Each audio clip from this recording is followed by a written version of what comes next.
Կանայք հագնում էին շապիկ, որն իջնում էր մինչև ծնկները, ուներ երկար թևեր, որը կարում էին հասարակ կտավից։ Շապիկները կարում էին շիլակոչված կտորից, որը հաստ բամբակյա կտոր էր, այն ոչ մի բացվածք չուներ, իջնում էր մինչև կրունկները, այնպես որ փոքր-ինչ երևում էր այդ ներքևի հատվածը ոտքի։ Այդ պատճառով էլ ծնկներից ներքև հարուստները կարմիր թավիր, իսկ միջակները կարմիր շիլաբեկի, որը դարձյալ բարակ բամբակե կտոր էր, այդպիսի կտորներ էին քաշում եւ ծայրում կլապիտոն կարում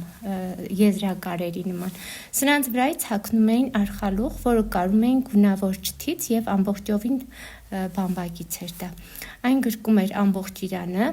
նավուճով սեղմվում էր մեջքին, չափրաստով կոճկվում կրծքին եւ լայն քղանցքներով իջնում մինչև ծնկները, ուներ մինչև դաստակը հասնող թևք, որը հետզհետե նեղանալով դաստակի հատվածում կոճկվում էր, երկու կողքերին ուներ մեկական գրպան։ Արխալուղի վրայից հագնում էին շրջազգեստը երկար, այն կարում էին յուբկա, այսպես ասած, այն կարում էին բամբազիայից։ Յուբկան բաղկացած էր երկու մասից, վերևի, որը գրկում էր ամբողջ իրանը, անթև էր եւ կուրծքը չափրաստով կոճկվում էր, սեղմելով մեջքը։ Ներքևի մասը շրջազգեստ